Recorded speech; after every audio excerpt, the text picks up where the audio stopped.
Right Congress లో BRS MLA Sanjay చేరికతో అసంతృప్తితో ఉన్నారు ఎమ్మెల్సీ జీవన్ రెడ్డి. అయితే పదవికి రాజీనామా చేస్తారంటూ నిన్న ప్రకటించిన విషయం మనందరికీ తెలిసిందే. దీంతో జీవన్ రెడ్డిని బుజ్జగించేందుకు ఆయన నివాసానికి వెళ్లారు డిప్యూటీ సీఎం భట్టి, మంత్రి శ్రీధర్ బాబు. అయితే మంత్రులు బుజ్జగించినప్పటికీ జీవన్ రెడ్డి అలక వీడినట్లు కనిపించలేదు. దీంతో ఎమ్మెల్సీ పదవికి రాజీనామా విషయంలో సస్పెన్స్ అయితే కొనసాగుతోంది. రాజీనామా సమర్పించేందుకు మండలి చైర్మన్ గుత్తా సుఖేందర్ రెడ్డి అపాయింట్మెంట్ కోరినట్లు తెలుస్తోంది. అయితే గుత్తా సుఖేందర్ రెడ్డి అందుబాటులో లేకపోవడంతో ఆయన వచ్చిన తర్వాతే జీవన్ రెడ్డి రాజీనామాపై క్లారిటీ వచ్చే అవకాశం కనిపిస్తోంది.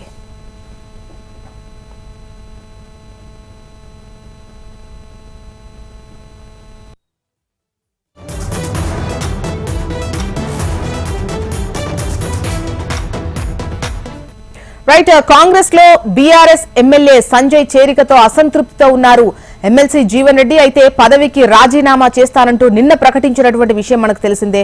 దీనికి సంబంధించి వివరాలు అందించేందుకు ప్రేమ్ సిద్ధంగా ఉన్నారు. ప్రేమ్ చెప్పండి, ఒకవైపు మండలి చైర్మన్ అపాయింట్మెంట్ కూడా కోరినట్లుగా తెలుస్తోంది, బట్ అందుబాటులో లేకపోవడంతో మరి ఏంటి, ఎటువంటి నిర్ణయం తీసుకున్నారు? ఒకవైపు మంత్రుల బుజ్జగింపులు కూడా కొనసాగుతూ ఉన్నాయి. దీనికి సంబంధించి మీ దగ్గర డీటెయిల్స్ ఏంటి?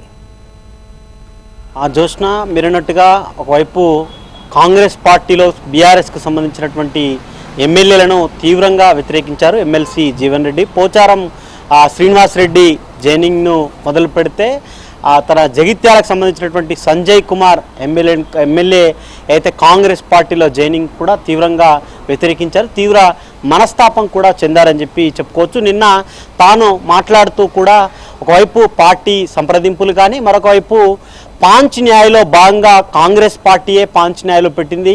మిగతా పార్టీల నుంచి, వేరే పార్టీల నుంచి కాంగ్రెస్ పార్టీలోకి వచ్చేటువంటి ఎమ్మెల్యేలు, ప్రజాప్రతినిధులు ఎవరైనా కూడా రాజీనామా చేస్తేనే పార్టీలోకి ఆహ్వానించాలని చెప్పేసి ప్రత్యక్షంగా అక్కడ పాంచ్ న్యాయాలను పెట్టడం జరిగింది. అయినా కూడా రాష్ట్రానికి సంబంధించినటువంటి నేతలు పట్టించుకోవడం లేదని చెప్పి జీవన్ రెడ్డి చెప్పడం జరిగింది. మరొక వైపు కనీసం తాను సంజయ్ కుమార్ అయితే జైనింగ్ పై కూడా ఎట్లాంటి తన నిర్ణయాన్ని కూడా తీసుకోలేదని చెప్పి స్థానికంగా ఉన్నటువంటి కార్యకర్తలు కూడా నేను పెద్ద ఎత్తున చెప్పడం జరిగింది. 2 రోజులుగా మొన్న సాయంత్రం జగిత్యాలకు వెళ్ళి జీవన్ రెడ్డిని శ్రీధర్ బాబు బుజ్జగించడం జరిగింది. నిన్న డిప్యూటీ సీఎం భట్టి విక్రమార్కతో పాటుగా మంత్రి శ్రీధర్ బాబు, విప్పులో స్థానికంగా ఉన్నటువంటి ప్రజాప్రతినిధులు, ఎమ్మెల్యేలు ఎవరైతే ఉన్నారో వారంతా కూడా ఎమ్మెల్సీ జీవన్ రెడ్డి ఇంటికి వెళ్ళి దాదాపు గంటన్నర పాటుగా తనతో చర్చలు జరిపి బుజ్జగించినా కూడా వారు వినలేదని చెప్పి చెప్పుకోవాలి. ఆ తర్వాత మళ్ళీ సాయంత్రం కూడా సెక్రటేరియట్లో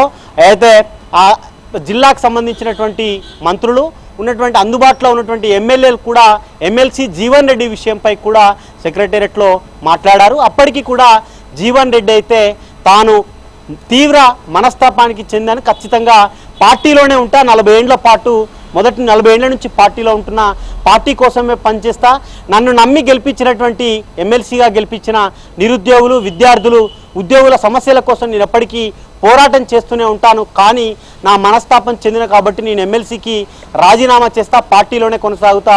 ఇప్పటివరకు నన్ను ఎట్లాంటి పార్టీకి సంబంధించినటువంటి బీజేపీ బీఆర్ఎస్ వాళ్ళైతే నన్ను సంప్రదించలేదని చెప్పేసి ఖరాఖండిగా జీవన్ రెడ్డి అయితే చెప్పడం జరిగింది. నిన్నటి నుంచి ఇప్పటివరకు కూడా అయితే చైర్మన్ గుత్తా సుఖేందర్ రెడ్డి కోసం వెయిట్ చేస్తున్నారు. తాను అపాయింట్మెంట్ కోరినట్టుగా కూడా కొంత సమాచారం అయితే అందుతుంది. ఈరోజు కూడా గుత్తా సుఖేందర్ రెడ్డి నల్లగొండలోనే ఉంటారని చెప్పి కొంత సమాచారం అయితే అందుతుంది.